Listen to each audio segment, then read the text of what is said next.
We're coming to you today live from Lower Manhattan. We're just a couple of blocks away from the World Trade Center site, which is still empty. I mean, every time I pass it, I don't come down to this part of Manhattan for a reason, because every time I pass it, it makes me think to myself, who are we that we can't get this done? And behind me is the Statue of Liberty in Ellis Island, which I want to talk to Governor Palin about Ellis Island here in a minute. But first, I want to have a conversation with you about things that I think about 3% of this nation is afraid of, and the rest of us get it. And that's God, and the role that God plays in our country, the role that God plays in your personal life. So where do you want to start? Yeah, well, that 3% who may be afraid to acknowledge or talk about God will be the 3% that mock what I have to say next, and they happen to be the loud mockers, though. So be prepared for what I say about God, that there is nothing more important in my life than my relationship with God, than my faith. And in this past year, especially, past year and a half, I have been so driven to my knees to pray for his guidance, for his wisdom, for his grace, and for his strength.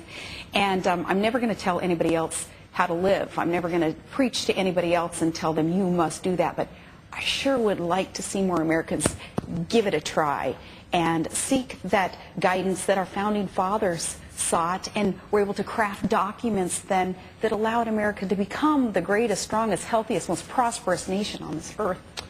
You know, announced today on the radio, and I guess I should announce it here too, I'm going to be the keynote speaker at CPAC this year in a few weeks.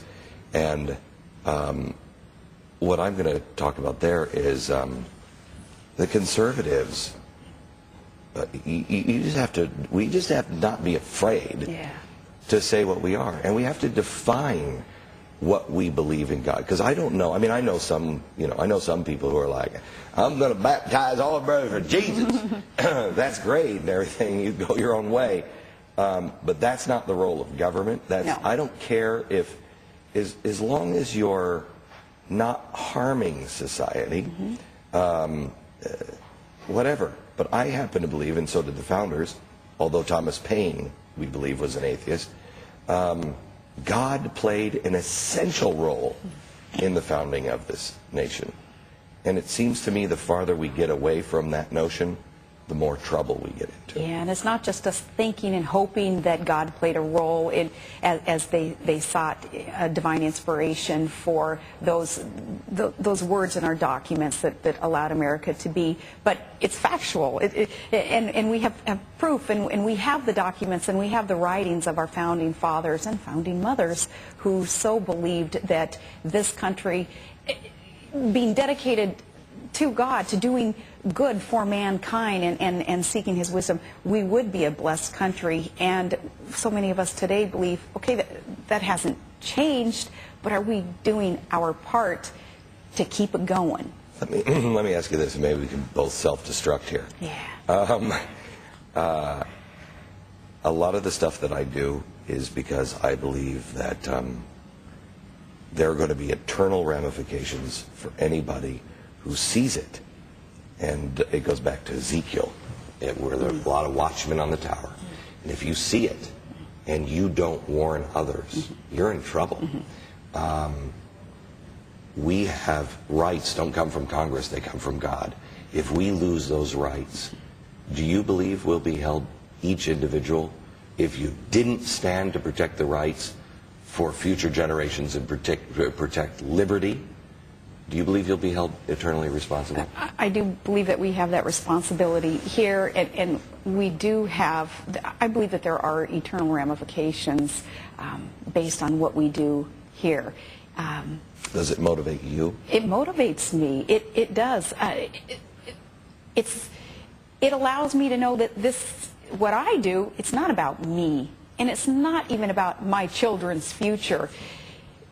It is longer lasting than that. How many times, this is how sad this is, because I've sat in your chair and been asked questions similar to this, and I walk out and I say the same thing to my crew. I can't tell you how many times I thought in my head, be careful, watch it, careful, careful, careful. How many times just now did you think that? Because you know there are people just laying in wait to get you to say something. Well, of course, in the back of my mind, I know what's coming. I know what's coming. It's going to hit you too, Glenn, once this show airs, even that the topic was even discussed. So, you know, we just brace ourselves.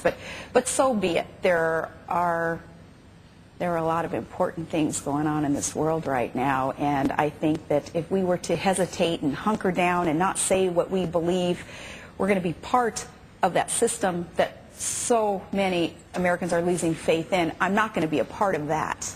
That is where I want to go next with Sarah Palin. Hang on.